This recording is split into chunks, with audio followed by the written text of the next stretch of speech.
Hey guys, Molton here. So shortly after joining my first junior club, I attended classes pretty much every week and I eventually got my first ever rating of 1100. Mind you, this was a little bit inflated because it was a state junior rating, though I was still very happy at the time. I also started to notice after a few months that I was overtaking many of the kids and I needed another outlet to practice on. And that's around about the same time when I first discovered online chess, which wasn't nearly as big as it is today, but I'll get more into that in another video. The main focus I want to talk about in this video is that of setting yourself goals, as well as how healthy rivalries, competition, friends, and teammates can help you improve, especially as an up-and-coming junior player. So we're going all the way back to the 2003 Australian Junior Championships in the under 12 division, which was my first major event, and also the same event where I met a lot of players who would go on to become my future friends, rivals, and teammates. So when it comes to healthy rivalries, I like to mention that you shouldn't compare yourself to others, because at the end of the day, you're on your own personal journey, and it's not a race, even though it might seem like it at the time. And it's much easier to improve if you work with people than against them.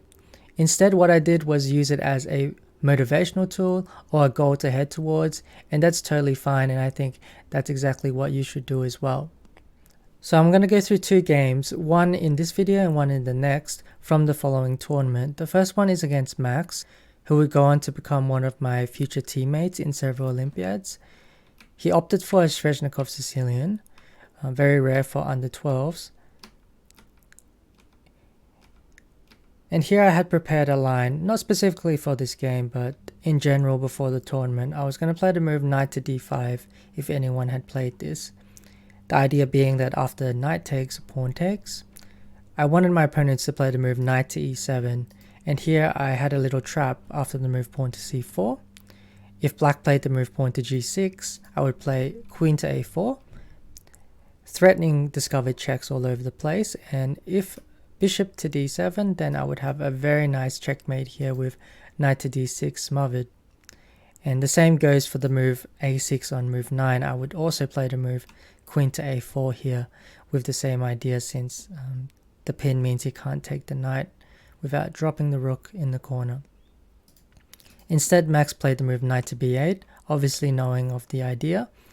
Still, we continued to move c4, g6, bishop to e3, knight d7, and I was very single-minded back then, as you can tell, because I played the move b4 straight away. I knew the plan was to go for like some c5 pawn push here. After a6, I didn't even drop the knight back, I just went straight for queen a4, bishop e7, and then rook c1. So my idea is just very straightforward, just want to go c5 as quickly as possible, but I really didn't understand the concept of king safety that well. c5, pawn takes, bishop b7 was played, and here I played knight takes d6, which is fine, bishop takes, and looking back now I'd probably just take the bishop on d6 because I get this nice square on c7 for my rook to enter, as well as some weaknesses on the dark squares along the king side.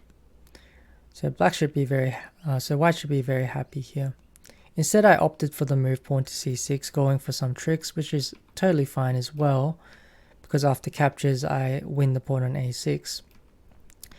The only thing here is that we see that I forego castling for pretty much the entire game, and looking back now, I'd probably just castle in this position right away. Instead, we went for the rook. But we still get a very nice position here, and white should totally be winning. f4 is a good move, closing down lines. The game continued. And here white can play the move queen to e6, just trading off queens, which should be completely winning. Instead, we went for queen a7, which shows that we didn't really have much of a sense of danger back then. After queen to b4, black is already threatening queen a4 as well as queen d2 ideas. And it might already be time for white to bail, which we did with rook takes b8, and now black has no choice but to go for a perpetual after queen d2, king f1, queen d1, a draw was agreed. So this was definitely a missed opportunity from white's point of view, because we definitely could have played that with better technique. But I think it's games like this, as well as bad losses, which after time develop your technique as well as your sense of danger. So I hope you enjoyed this video, and I look forward to seeing you in the next part in this series. See you then.